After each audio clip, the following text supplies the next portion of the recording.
Okay students, इससे पहले हम लोगों ने डिस्चार्ज बाय परफॉर्मेंस और डिस्चार्ज बाय कंसेंट दो टॉपिक्स पढ़ लिए हैं। आज का जो हमारा टॉपिक होगा उसमें हम लोग पढ़ेंगे फर्दर कैसे कॉन्ट्रैक्ट्स को डिस्चार्ज किया जा सकता है या और कौन से मेथड्स हो सकते हैं कॉन्ट्रैक्ट को डिस्चार्ज करने के। उसमें सबसे पहला जो हमें पढ़ना है आज की डेट पर वो है हमारा discharge by impossibility of performance, यानी कि ऐसा सिचुएशन जहाँ पर कि कॉन्ट्रैक्ट को डिस्चार्ज नहीं किया जा सकता, ये कह सकते हैं कि कॉन्ट्रैक्ट डिस्चार्ज हो जाता है अपने आप इम्पॉसिबिलिटी के कारण, जबकि कॉन्ट्रैक्ट को परफॉर्म नहीं किया जा सकता है। ऐसी इम्पॉसिबिलिटीज क्रिएट हो जाती हैं तो उसको हम कह सकते हैं कि कॉन्ट्रैक्ट डिस्चार्ज हो गया, यानी ऐसी परिस्थिति में भी कॉन्ट्रैक्ट को डिस्चार्ज माना जाएगा। इम्पॉसिबिलिटी में दो तरह की इम्पॉसिबिलिटी को काउंट किया जाता है। एक इम्पॉसिबिलिटी होती है इनिशियल इम्पॉसिबिलिटी।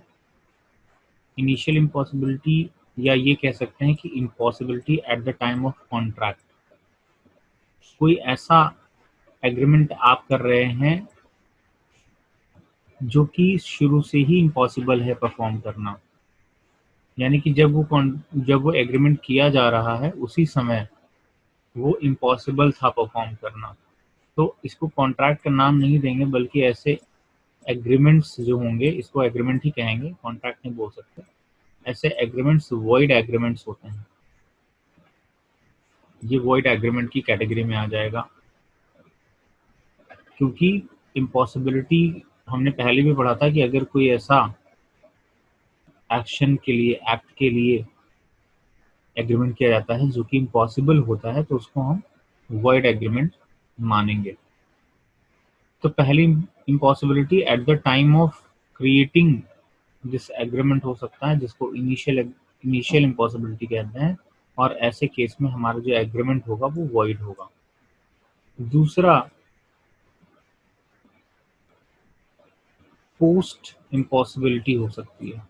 पोस्ट इम्पॉसिबिलिटी या सब्सिक्वेंट इम्पॉसिबिलिटी हो सकती है, जिसमें कि जब एग्रीमेंट किया जा रहा था उस समय तो ये पॉसिबल था करना, कॉन्ट्रैक्ट परफॉर्म करना, लेकिन बाद में कुछ ऐसी परिस्थितियां हुई जिसकी वजह से अब वो इम्पॉसिबल हो गया परफॉर्म करना। तो पोस्ट इम्पॉसिबिलिटी यानी कॉन्ट्रैक्ट होने के बाद इम्पॉसिबल हो गया, या सब्सिक्वेंट इम्पॉसिबिलिटी, या इसको सुपरवीनिंग इम्पॉसिबिलिटी भी कहते हैं। सुपरवीनिंग इम्पॉसिबिलिटी, ये टर्म्स इसके लिए यूज किए जाते हैं बाद में, जिससे कि कॉन्ट्रैक्ट इम्पॉसिबल हो जाता है परफॉर्म करना। तो ये दो तरह की इम्पॉसिबिलिटी होंगी जिससे कि कॉन्ट्रैक्ट डिस्चार्ज हो जाएगा। अब जो सुपरवीनिंग इम्पॉसिबिलिटी है वो कब कब हो सकती है, तो सुपरवीनिंग इम्पॉसिबिलिटी के लिए की कंडीशन दी हुई है। अगर जो सब्जेक्ट मैटर है जिससे रिलेटेड कॉन्ट्रैक्ट हुआ है वो सब्जेक्ट मैटर डिस्ट्रॉय हो जाता है, यानी कि अगर आपने सपोज एक कार बेचने का कॉन्ट्रैक्ट किया था और एक कार एक्सीडेंट में वो कार डिस्ट्रॉय हो गई है। आपने बोला था ए ने बी से सपोज कॉन्ट्रैक्ट किया था कि हम 1 जून को आपको ये कार 50,000 रुपए में बेच देंगे, सेकेंड हैंड कार। लेकिन उससे पहले ही ए का एक्सीडेंट हो जाता है और उस एक्सीडेंट में ये कार पूरी तरीके से डिस्ट्रॉय हो जाती है। तो क्या अब इसको परफॉर्म किया जा सकता है? क्या कार को डिलीवर किया जा सकता है? क्या ये कॉन्ट्रैक्ट पॉसिबल है परफॉर्म करना? नहीं, क्योंकि इसका जो सब्जेक्ट मैटर है जिसको लेकर के कॉन्ट्रैक्ट किया गया था वो क्या हो गया है, वो डिस्ट्रॉय हो गया है। तो इसको हम बोलेंगे due to the destruction of the subject matter the contract has become impossible of performance. तो इम्पॉसिबिलिटी। दूसरा डेथ और इनकैपेसिटी।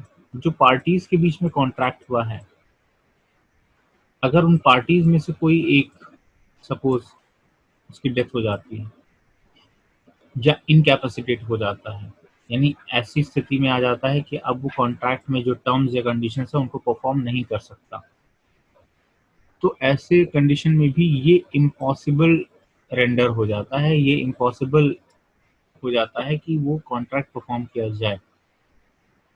तो पहला हमने पढ़ा कि सब्जेक्ट मैटर डिस्ट्रॉय हो जाए, दूसरा जो पार्टी है वही डेथ या इनकैपेसिटेट हो जाए, डेथ हो जाए उसकी या इनकैपेसिटेट हो जाए, तो भी ये इम्पॉसिबिलिटी सुपरवीनिंग इम्पॉसिबिलिटी हो जाएगी। ऑब्वियसली ये सुपरवीनिंग इम्पॉसिबिलिटी हम पढ़ रहे हैं, सुपरवीनिंग में ही ये चीज़ें हो सकती हैं, क्योंकि कॉन्ट्रैक्ट करते समय ही कोई डेथ थोड़ी हो जाएगा, कॉन्ट्रैक्ट करने के बाद ही उसकी डेथ का कंडीशन आ सकता है ना। फिर non existence of state of things having an effect directly और indirectly on the contract. Contract में कुछ ऐसी चीज़ें तय की गई थी, कुछ ऐसी परिस्थितियां तय की गई थी जिन परिस्थितियों में ही उस कॉन्ट्रैक्ट को एग्जीक्यूट किया जा सकता था, परफॉर्म किया जा सकता था, लेकिन अब वैसी परिस्थितियां हैं ही नहीं। तो अगर ऐसा हो जाता है कि जिन स्टेट ऑफ थिंग्स में, जिन परिस्थितियों में कॉन्ट्रैक्ट को परफॉर्म करने की बात हुई थी, अब वो परिस्थितियां नहीं हैं, तो फिर उस कॉन्ट्रैक्ट को परफॉर्म नहीं किया जा सकता है, इम्पॉसिबल टू परफॉर्म हो जाएगा। ऐसा कॉन्ट्रैक्ट में लेकिन मेंशन किया होना चाहिए कि किन परिस्थितियों में उसको परफॉर्म करना है तभी। तो ये है non existence of state of things, और ऐसी परिस्थितियों के चेंज होने पर इसका डायरेक्टली या इनडायरेक्टली कॉन्ट्रैक्ट पर प्रभाव पड़ता है, यानी कि वो कॉन्ट्रैक्ट परफॉर्म नहीं किया जा सकता है। तो ये इसका फिर आउटब्रेक ऑफ वॉर है। ये कब होगा? जब कि आपने किसी एक एलियन व्यक्ति के साथ, एलियन मतलब किसी फॉरेन पर्सन के साथ कॉन्ट्रैक्ट किया था, तो at the time of making तो वो कॉन्ट्रैक्ट जो था वो वैलिड था, मेकिंग के टाइम पर वो वैलिड था, क्योंकि उस समय वॉर नहीं चल रहा था, वैलिड हो जाएगा कॉन्ट्रैक्ट, कोई दिक्कत नहीं। लेकिन मान लीजिए उसका एग्जीक्यूशन का जो टाइम था, सपोज कि 1 जून को उसको एग्जीक्यूट करना था, पार्टीज को 1 जून को आपको कुछ सामान पहुंचाना था, डिलीवर करना था उस कंट्री में उस पर्सन को, और वो आपको पेमेंट करने वाला था, लेकिन उससे पहले ही आपके दोनों कंट्रीज के बीच में क्या शुरू हो गया? वॉर शुरू हो गया। तो अब वो आपका क्या हो गया? फॉरेन एलियन एनिमी हो गया। तो अब जब वो एनिमी हो गया आपका, तो उसके साथ का जो आपका कॉन्ट्रैक्ट था वो अब परफॉर्म नहीं किया जा सकता, ठीक है, वो वॉइड हो गया, अब परफॉर्म नहीं हो सकता। तो आउटब्रेक ऑफ वॉर होने की वजह से भी इम्पॉसिबल टू परफॉर्म हो सकता है। आउटब्रेक ऑफ वॉर के टाइम पर कोई कार्गो शिप्स वगैरह, कोई बिजनेस ट्रांजैक्शंस दोनों कंट्रीज के बीच में नहीं होते हैं जब उनके बीच में वॉर हो रहा होता है। तो उसके बाद लिखा हुआ है कि अगर कोई अमेंडमेंट या चेंज हो जाता है लॉ के अंदर, यानी कि आपने जिस चीज को लेकर के कॉन्ट्रैक्ट किया था, सपोज ए और बी के बीच में कोई ऐसे गुड्स को लेकर के, गुड्स की सप्लाई को लेकर के कॉन्ट्रैक्ट हुआ था, जो बाद में, जब कॉन्ट्रैक्ट हुआ था उस समय तो नहीं था, लेकिन बाद में उस चीज को इलीगल डिक्लेयर कर दिया जाता है, बैन कर दिया जाता है। सपोज ए ने लॉकडाउन के पहले क्या किया था कि हम ए और बी के बीच में कॉन्ट्रैक्ट हुआ था कि हम आपको इतनी यूनिट्स, सपोज 1 लाख यूनिट्स जो है वो हम आपको गुड का सप्लाई करेंगे यूपी के अंदर। लेकिन लॉकडाउन के दौरान क्योंकि ये चीज़ें बैन हो गई, इसको सप्लाई नहीं किया जा सकता था, तो इन दोनों के बीच में क्या हो गया? ये कॉन्ट्रैक्ट परफॉर्म नहीं किया जा सकता, इम्पॉसिबल हो गया। या फिर जैसे मान लीजिए कि पॉलीथीन बैग्स का कॉन्ट्रैक्ट हुआ था, पॉलीथीन बैग्स सप्लाई करने का ए के और बी के बीच में कॉन्ट्रैक्ट हुआ था कि हम आपको इस डेट को पॉलीथीन बैग सप्लाई करेंगे, लेकिन उस डेट को सप्लाई करने से पहले ही, जब कॉन्ट्रैक्ट हुआ था तब ऐसा कोई रूल नहीं था, लेकिन कॉन्ट्रैक्ट होने की डेट के और सप्लाई की डेट के बीच में कभी सरकार ने पॉलीथीन बैग्स को बैन कर दिया, तो अब उस डेट के बाद पॉलीथीन बैग्स बी को ये सप्लाई नहीं कर पाएगा, तो कॉन्ट्रैक्ट इम्पॉसिबल हो गया परफॉर्म करना। इस तरह की कंडीशन हो जाती है, तो ये सारी किसमें आते हैं? सुपरवीनिंग इम्पॉसिबिलिटी या सब्सिक्वेंट इम्पॉसिबिलिटी में आ जाएंगे। अगर at the time of creating the agreement condition impossible हो, तो उस समय वो एग्रीमेंट ही वॉइड माना जाएगा, ठीक है। तो इस चीज को, ये है आपका discharge by impossibility of performance. फिर उसके बाद जो नेक्स्ट है वो है discharge by lapse of time. देखो, discharge by lapse of time का मतलब क्या? जब भी कोई कॉन्ट्रैक्ट होता है तो जनरली उसमें डेट मेंशन होती है, किस डेट को वो परफॉर्म करना है। ठीक है, ए और बी के बीच में मान लीजिए कि कोई कॉन्ट्रैक्ट हुआ, या अगर डेट नहीं भी मेंशन है मान लो परफॉर्मेंस की, तो ए और बी के बीच में कोई कॉन्ट्रैक्ट हुआ है जिसमें ए को कुछ एक्ट परफॉर्म करना है, कोई एक्शन परफॉर्म करना है। ए फेल हो जाता है उस एक्शन को परफॉर्म करने में, ए ने वो एक्शन परफॉर्म नहीं किया। जब ए नहीं करता है कोई एक्शन परफॉर्म मान लीजिए, तो उसको बोलते हैं ब्रीच ऑफ कॉन्ट्रैक्ट। ठीक है, यानी कि अगर दोनों में से कोई भी एक पार्टी, जो उन्होंने वादा किया है कि हम ये एक्ट करेंगे कॉन्ट्रैक्ट के अंदर, और उसको जब वो परफॉर्म नहीं करते तो उसको क्या बोला जाता है, टर्म है उसके लिए ब्रीच ऑफ कॉन्ट्रैक्ट। तो ए ने जो बोला था कि हम करेंगे वो उसने नहीं किया, तो ए ने क्या किया, ब्रीच ऑफ कॉन्ट्रैक्ट किया। या हो सकता है बी ने जो वादा किया वो बी ना परफॉर्म करे। सपोज बी ने इसको कुछ पैसे देने के लिए बोला था, इसने कुछ सामान डिलीवर करने को बोला था, अगर ए ने सामान डिलीवर नहीं किया डेट को, जिस डेट को बोला था, तो ए ने क्या किया, ब्रीच ऑफ कॉन्ट्रैक्ट। मान लीजिए ए ने डिलीवर कर दिया सामान, लेकिन इसने जब पैसा देने को बोला था जिस डेट को, उस डेट को पैसा नहीं दिया, तो बी ने किया ब्रीच ऑफ कॉन्ट्रैक्ट।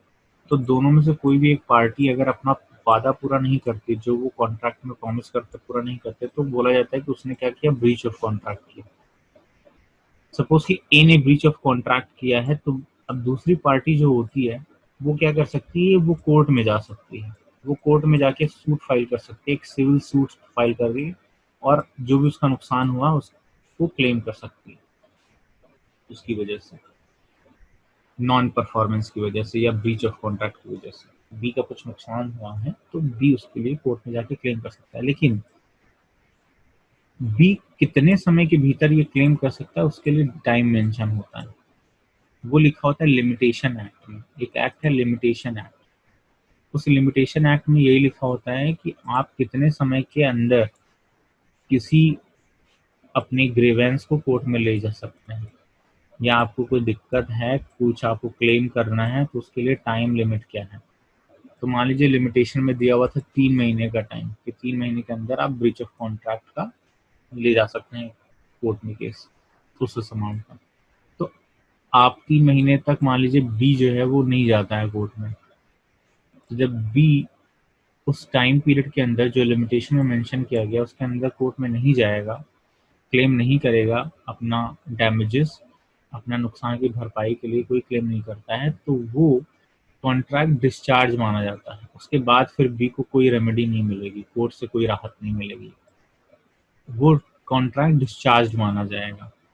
तो इसको कहते हैं discharge by lapse of time. या कभी कभी ऐसा हो जाता है कि मान लीजिए एक कॉन्ट्रैक्ट है जिसको कि हम कहते हैं time bound contract. Time bound contract में क्या होता है कि एक टाइम लिमिट दी होती है परफॉर्मेंस की दोनों पार्टीज की, तो अगर वो उस टाइम पीरियड के दौरान उसको परफॉर्म नहीं करते हैं, तो उसमें लिखा होता है कि अगर उस दौरान, उस टाइम के अंदर ए और बी ने अपना काम परफॉर्म नहीं किया जो उन्होंने कॉन्ट्रैक्ट में बोला है परफॉर्म करने के लिए एक्ट, तो वो क्या हो जाएगा, लैप्स हो जाएगा, ऐसा कॉन्ट्रैक्ट में मेंशन होता है। ऐसे कॉन्ट्रैक्ट को टाइम बाउंड कॉन्ट्रैक्ट बोलते हैं। तो अगर वो टाइम बीत जाता है टाइम बाउंड कॉन्ट्रैक्ट के केस में, तो भी वो डिस्चार्ज मान लिया जाता है। ठीक है, तो discharge by lapse of time में एक तो लिमिटेशन के टाइम पीरियड के बाद अगर कोई राहत क्लेम नहीं करते हैं, आप रेमेडी के लिए नहीं जाते कोर्ट में, तो वो लैप्स ऑफ टाइम से डिस्चार्ज हो जाएगा। या अगर टाइम बाउंड कॉन्ट्रैक्ट है तो जिस टाइम को परफॉर्म करना था वो टाइम बीतने के बाद वो डिस्चार्ज मान लिया जाता है। तो ये है discharge by lapse of time. फिर नेक्स्ट है discharge bye operation of law.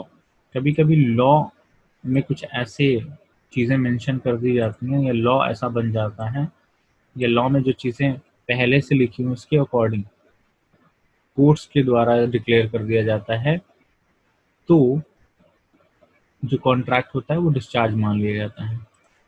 जैसे कि लॉ के अकॉर्डिंग अगर किसी पर्सन की डेथ हो जाती है दोनों पार्टीज में से, जो प्रॉमिसर है प्रॉमिसी है जो भी है, तो मान लीजिए ए और बी दो पार्टीज हैं, इनमें से किसी एक की डेथ हो जाती है, तो उसको जो एक्ट परफॉर्म करना था उसके ऑब्लिगेशंस उसके साथ ही खत्म हो गए।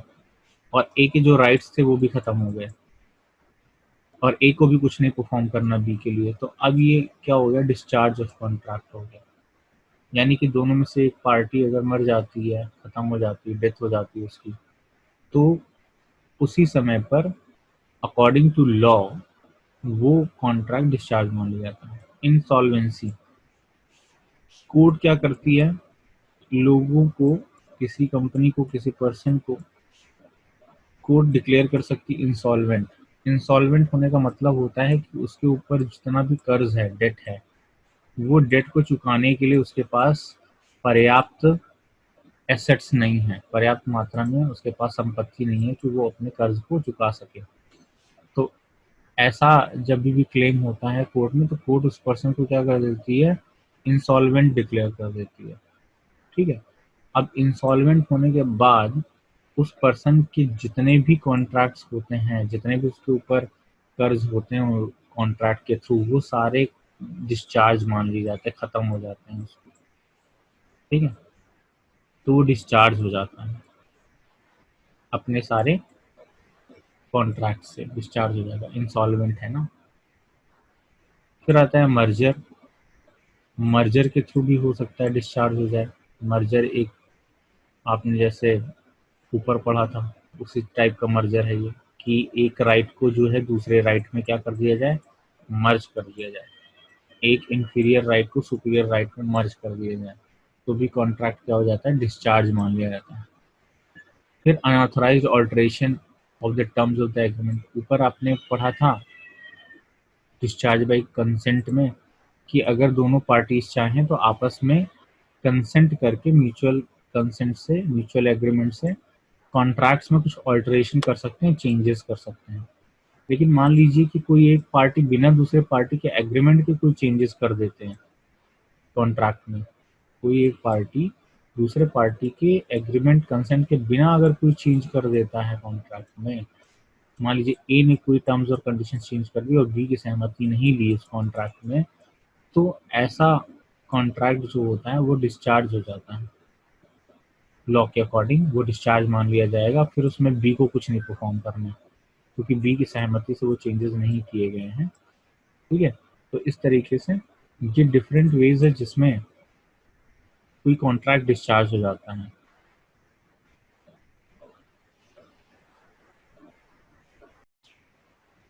Next is discharge by breach of contract. Breach of contract का मतलब आपको बता दिया कि जब दोनों में से कोई भी पार्टी अपने प्रोमिस को जो उसने कॉन्ट्रैक्ट में किए हैं वो पूरा नहीं करता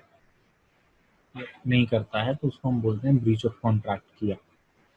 breach means failure to perform the obligation by a party. कोई भी पार्टी अगर अपने ऑब्लिगेशंस को, अपने वादे को पूरा नहीं करता है, तो उसको बोलेंगे कि उसने ब्रीच ऑफ कॉन्ट्रैक्ट किया। And when a party to a contract does not perform his part of the obligation due to which the contract becomes broken. Contract broken हो जाता है। और कॉन्ट्रैक्ट ब्रोकन होने का मतलब कि उसके जो भी ऑब्लिगेशंस हैं दूसरे पार्टी के, वो पूरा नहीं करेगा। मतलब अगर एक पार्टी ने अपना ब्रीच ऑफ कॉन्ट्रैक्ट किया, तो दूसरा पार्टी भी अपना परफॉर्मेंस नहीं करेगा, वो भी अपने ऑब्लिगेशंस को पूरा नहीं करेगा, बल्कि ये कोर्ट में जाकर के क्लेम कर सकता है अगर इसका कुछ नुकसान हुआ है ब्रीच ऑफ कॉन्ट्रैक्ट की वजह से। ए के ब्रीच ऑफ कॉन्ट्रैक्ट की वजह से अगर बी को कोई नुकसान हुआ, तो वो कोर्ट में जाकर उसको क्लेम कर देगा। लेकिन जैसे ही ये ब्रीच ऑफ कॉन्ट्रैक्ट करता है कॉन्ट्रैक्ट, तो उसी वक्त डिस्चार्ज हो जाता है। दोनों में से कोई भी पार्टी अपना ब्रीच ऑफ कॉन्ट्रैक्ट करेंगे तो उसी वक्त कॉन्ट्रैक्ट तो डिस्चार्ज हो गया। यानी कि अब उन दोनों के आपस में कोई भी राइट्स और ऑब्लिगेशन नहीं बचे। अब मामला कोर्ट में जाएगा जहां पर कि डैमेजेस की बात होगी कि किसका नुकसान हुआ है, और जो अग्रीव्ड पार्टी होगी वो क्लेम कर सकता है अपने डैमेजेस को कि हमें इतने डैमेजेस, इतना नुकसान हमारा हो गया इनकी ब्रीच की वजह से, तो हमें ये पैसे दिलवाए जाए। जैसे कि एग्जाम्पल में देखिए लिखा हुआ है कि suppose A agrees to supply 50 litres of oil to B. A ने 50 लीटर ऑयल बी को सप्लाई करना था 1 जून 2020 को। 1 जून 2020 को ए ने सप्लाई नहीं किया। ए ने क्या किया, इसमें ब्रीच ऑफ कॉन्ट्रैक्ट किया।